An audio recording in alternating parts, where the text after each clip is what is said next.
luas lagi, memang ada mazhab atau pendapat yang membolehkan atau bahkan Fatihah itu harus dibaca sir, tidak dizaharkan gitu. Seperti itu. Jadi orang kalau sudah belajar banyak dari guru yang banyak, bisa menjadi orang yang bijak ketika melihat perbedaan-perbedaan. Bahkan semakin banyak berguru, semakin banyak belajar,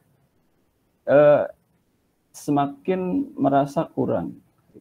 Semakin merasa kurang. Seperti itu. Seperti kalau kita belajar ini ya, bahasa Arab. Kalau yang sudah belajar bahasa Arab itu, kita kan pernah belajar i'rob ya.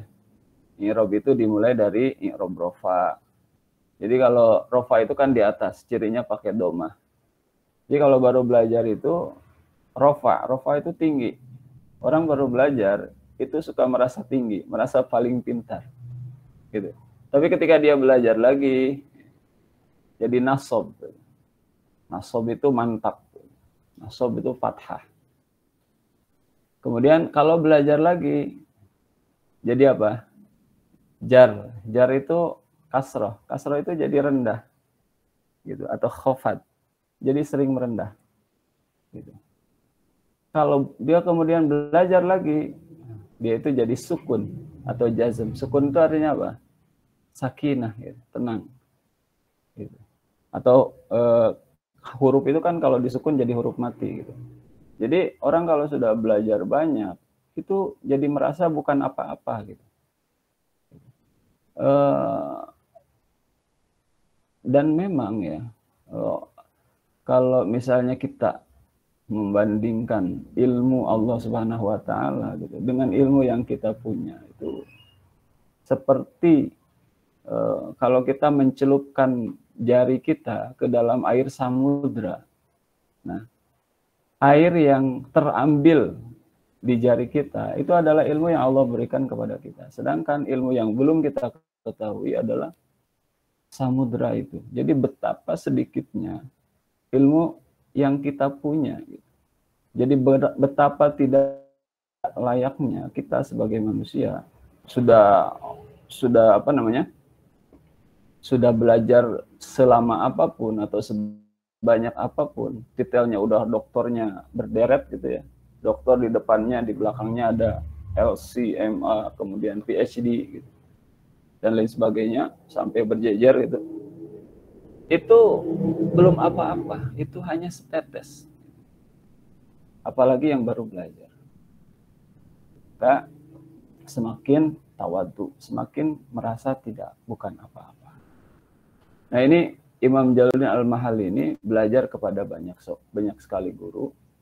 Dan diantaranya di sini saya sebutkan tiga orang guru. Kemudian beliau juga memiliki murid. Banyak juga murid-muridnya yang kemudian menjadi ulama-ulama yang terkenal.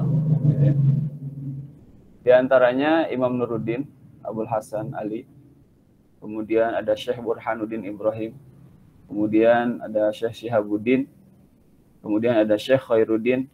Dan ada Imam Al-Jalaluddin As-Suyuti yang bersama-sama dengan beliau menulis atau menyusun kitab Tafsir Jalalain.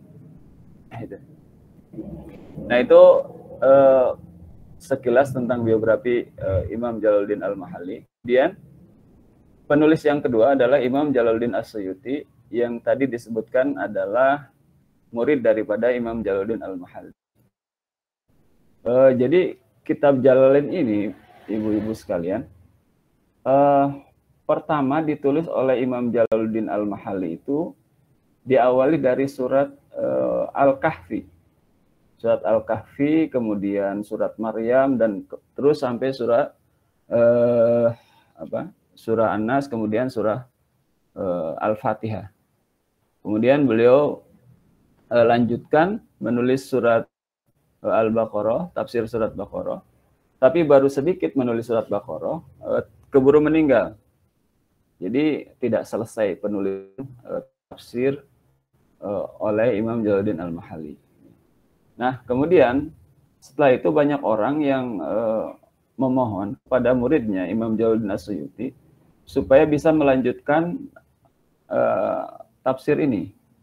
Lalu akhirnya karena didesak oleh orang-orang ya kaum muslimin pada saat itu untuk menulis atau melanjutkan tafsir ini, akhirnya Imam Jalaluddin As-Suyuti ini melanjutkan apa yang sudah ditulis oleh gurunya dengan metode yang sama. Jadi metode yang digunakan oleh Imam Jalaluddin Al-Mahalli ini digunakan juga oleh Imam Jalaluddin As-Suyuti ketika beliau melanjutkan tulisannya, melanjutkan tafsir Jalalain ini. Nah, Imam Jalaluddin As-Suyuti ini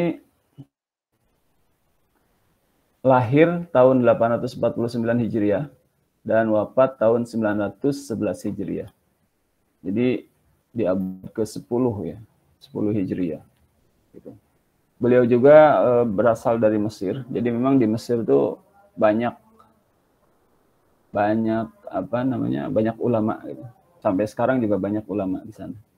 Di Al-Azhar terutama gitu. Nah, beliau ini orang yang sama memiliki banyak sekali guru. Di sini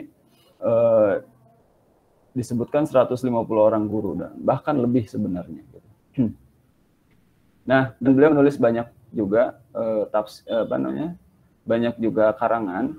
Di antaranya ini yang paling terkenal yang saya tulis di sini, Al-Itqan fi Ulumil Quran. Ini terkait dengan ilmu-ilmu Al-Quran. Kemudian tafsir Jalalain yang akan kita pelajari. Kemudian beliau juga nulis Jami'us Shaghir. Jami'us Shaghir ini adalah kumpulan hadis pendek. Kemudian tulis dalam ilmu Qawaidul Fiqih, Al-Ashbah wan Nazair. Ini terkait kaidah-kaidah fiqhiyah. Kemudian beliau juga menulis kitab yang merupakan syarah dari hadis yang dikumpulkan oleh Ibnu Majah, syarah Sunan Ibnu Majah. Kemudian ini guru-gurunya, banyak sekali guru beliau, ada 204. Kemudian Imam Asy-Syafi'i juga berguru kepada memiliki banyak guru ya, diantaranya ini. Nanti bisa dibaca ya. Nanti saya bagikan ininya, filenya. Kemudian murid-muridnya juga diantaranya ada Ahmad ibnu Ali ibnu Zakaria, kemudian Asyihab ibnu Abi Al-Amr, dan seterusnya. Ini murid-muridnya. Dan masih banyak lagi sebenarnya, tapi saya ringkas cuma beberapa aja. Kenapa saya sebutkan murid dan guru? Karena namanya ilmu agama itu harus jelas sanadnya. Jadi kepada siapa kita berguru, itu harus jelas. Guru yang kita belajar kepadanya, itu kita harus tahu dia dapat ilmunya juga. Kemudian terus dirunut sampai ke atas, harus sampai kepada Kanjeng Nabi Muhammad SAW. Dan di situ juga selain secara ilmu bisa dipertanggungjawabkan, di situ juga ada keberkahan gitu. Karena memiliki guru yang bersanad gitu kepada Nabi itu seperti itu sambung menyambung majelis gitu. Jadi misalnya saya dulu berguru kepada guru saya gitu. Itu berada di majelis guru saya. Guru saya dulu belajar kepada gurunya dalam satu majelis dengan gurunya. Kemudian terus sampai kepada para sahabat yang pernah satu majelis dengan Rasulullah SAW. Nah, di situ ada sambung menyambung gitu. Ada sambung menyambung, kayak sambung menyambung. Misalnya sahabat melihat Rasulullah gitu. Rasulullah dilihat oleh sahabat melihat Rasulullah, sahabat dilihat oleh para tabi'in. Tabi'in dilihat oleh para tabi'in. Kemudian terus gitu. Seperti itu. Di situ ada keberkahan. Selain ilmu itu bisa dipertanggungjawabkan. Makanya di sini disebutkan, dikutip murid dan guru para ulama dalam hal ini